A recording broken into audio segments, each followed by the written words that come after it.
folks, welcome back. So you've seen the drive-bys and you've probably seen the thumbnail and you already know that something's not quite right here. It doesn't sound like it should do, and I don't care what you say, don't matter what turbo you have or anything, it doesn't sound as good as this does. Let's pop the hood.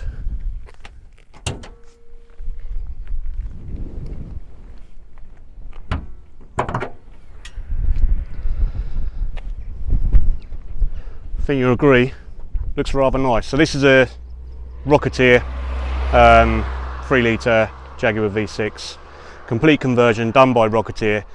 This car came to us last year right at the height of lockdown, and we did all the bodywork on it, so it had a full respray. It's probably appeared in some of our what's going on in the workshop videos. So we did all the rust works, all the full respray.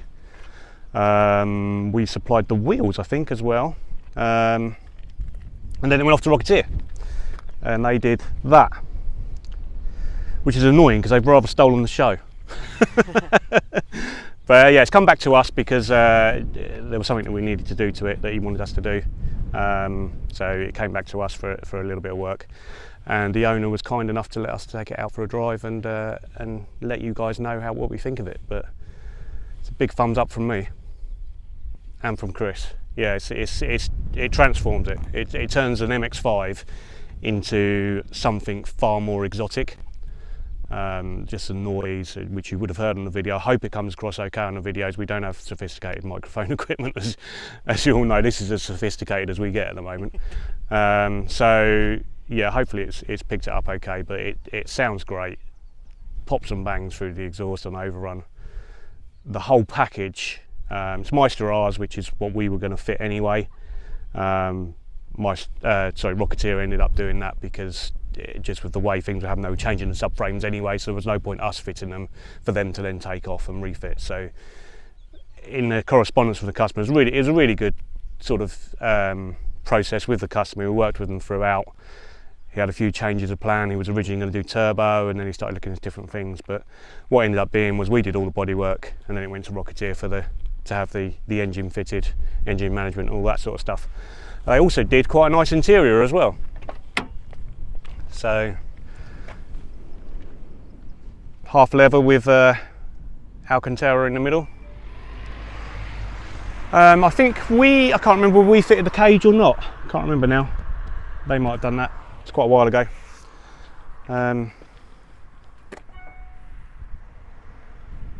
Let Chris show you around. I think we did it. Did we? Yeah. Okay. We did the roof. Yeah, the roof. Did seals and arches, front chassis rails, full respray. This had an extra coat of lacquer on this as well, which is why it's popping as it is.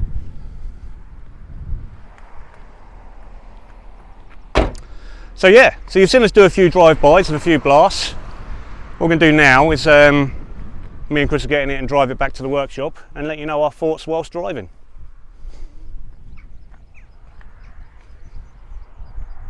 I'm going to shut the hood.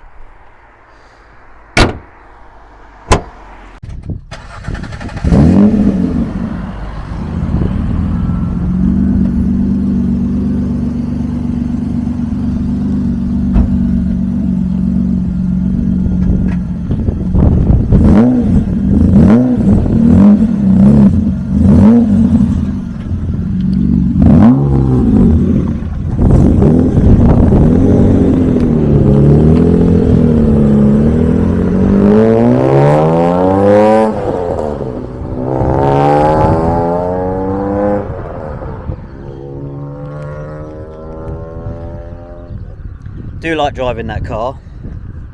Must say, in the early reviews of seeing that Rocketeer kit, when no one was really knowing what it was like to drive, and it was when Alex from Car Throttle really sort of did his piece on it, that it really sort of like the popularity and the people that didn't know about that car exploded, and it's hard to sort of like put in perspective the reaction of how that car is when you plant it, especially like in 6th gear, 6th and 3rd gear, but in relatively low RPMs. How that car behaves. Let's see Gareth come back.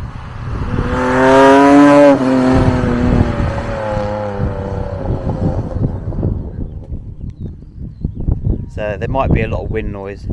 Yeah, see how Alex's reaction was while watching that video.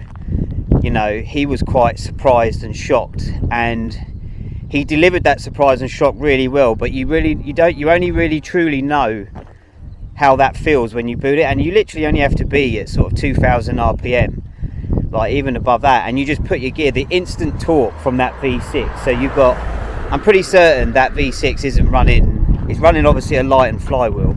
I don't know the specs, but the engine is really, it's really revvy, and you know, it just revs up pretty easy.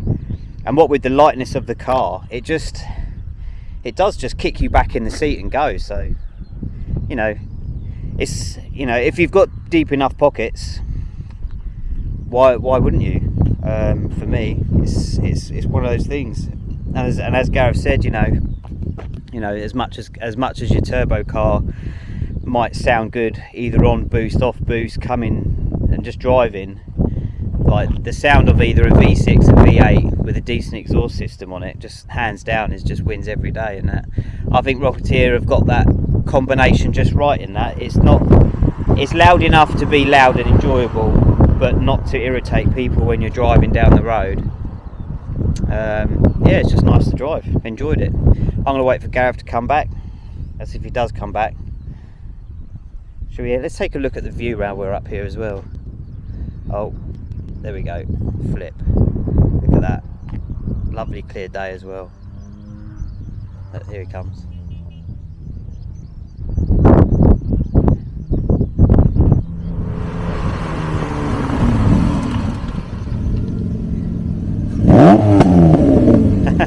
Yeah, let me just give you a panoramic view of what we're like today. It's a lovely day today, especially just over there. There's Bell 2, where is it? I think that's Bell 2 there. Yeah, no. Alright, better go before he leaves me.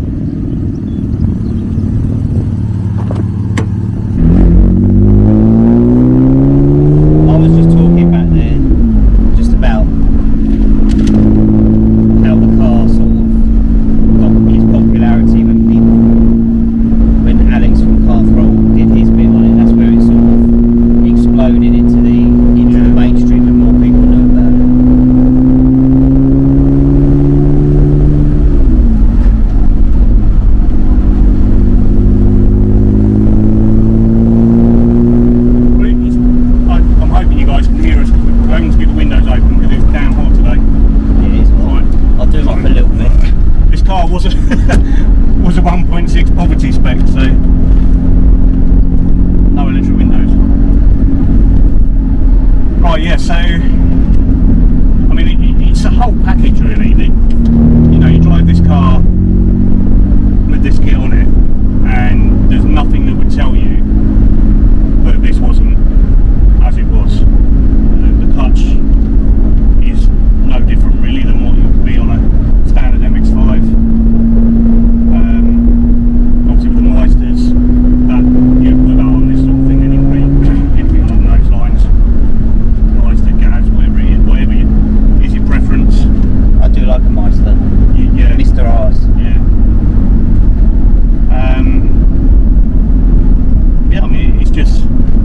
MX5 arguably as it should be. It is a good all-round package. You know, I appreciate a lot from what this car is and what the V6 package gives the MX5. We were talking last week. This would be the only sort of setup that would make me strongly consider changing my MX5. Isn't it? Yeah. This would be the only sort of package that I would consider chopping my own MX5 in and changing to. And there's nothing about it that I don't like, but the only one thing about it I don't like, and the thing that I don't like about it isn't anything to do with the engine, the work or anything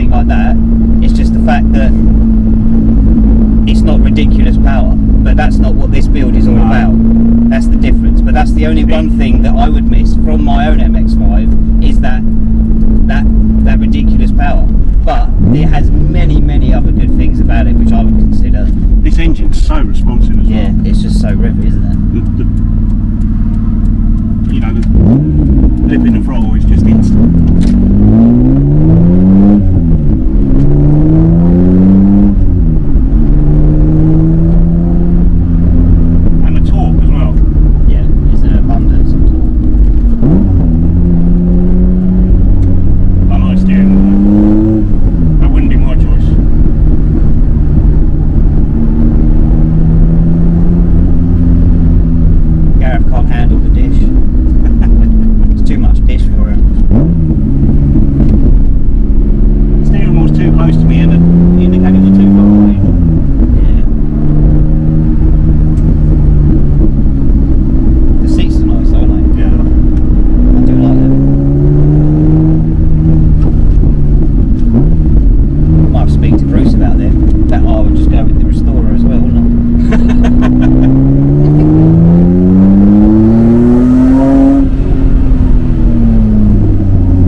Like the sounds that it produces, but that sound is just a sound which you sort of just you just yearn for. If you're hearing a donk from time to time, there's a looking Moonaki in the glove box. I'll take it out. Oh. That's no reflection on the suspension of this car. That's a really bad bit of road. All right, well, have you got anything more to say, Chris?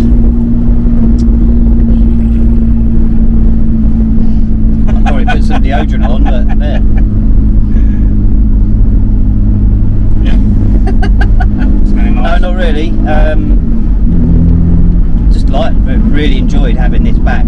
Yeah. And thank you to Guy for allowing us to take your car out and enjoy it. How it was quite insistent that we did actually. How a car of this build should be enjoyed. We weren't thrashing it. I personally took it to 6. Okay, it went to like 6.5 at one point, but I tried to keep it at 6. This is a customer's car, and you know, we've respected Guy as well. Guy also said that he doesn't like this engine. Was it over 3,000 RPM? Well, until the oil gets. Yeah, so we waited until the oil got to like 70 degrees. But that's a man after my own heart. There, I choose to do that in my own MX5, only until the oil's got up to a higher temperature will I ever boot it. There you go. Alright guys, well thanks for watching. Please do like and subscribe, it does help us. We are trying to build this channel. I know we keep saying it, but we don't help if we kept regular videos out. So oh, yeah. I mean, the reason why there was a drop in the videos is that I lost my dad, and I didn't really feel like doing videos, and so that was why there was a massive pause. But you know, he's in a better place now. I'm okay. Moving on as things do. So yeah, we're getting back on the videos, but that's the reason why there was like a big gap between like no videos coming out. And if you do get any, you know, there will be some continuity errors because we do these, we're doing those daily vlogs, or almost daily vlogs, and they won't. They're sort of recorded ahead of time, so they're not what's actually in the workshop at that time. They might be a week or two behind. So I did notice that someone commented on one of them saying, bank holiday on Monday, do you know something we don't? Well, that's because that was recorded when there was a bank holiday on Monday. There's always a delay in the videos coming out, but we're trying to make them so we haven't really spoke about it on camera. Gareth's taking over the filming more, but we were talking about earlier on that I do miss picking the camera up, but for me, when I'm in the workshop and I've got to get this done, get that done, the mindset of doing the video just doesn't come in and it goes out of my head, whereas not that Gareth doesn't have anything to do in the office. He's just someone that's more regimented than what I am, that will be like, right, video time. I did video yesterday though. Yeah, well, it is, you know, and the good thing about doing them every day is that they may not be as long, but it will catch more of what's going on in the workshop, and there'll be more of a story with everything that's being done in the workshop. So you should see like a project on a day-by-day basis going along, and so on. So, you know, let us know what you think, and yeah. Right guys, take Cool. care, we'll catch you on the next one. See you later.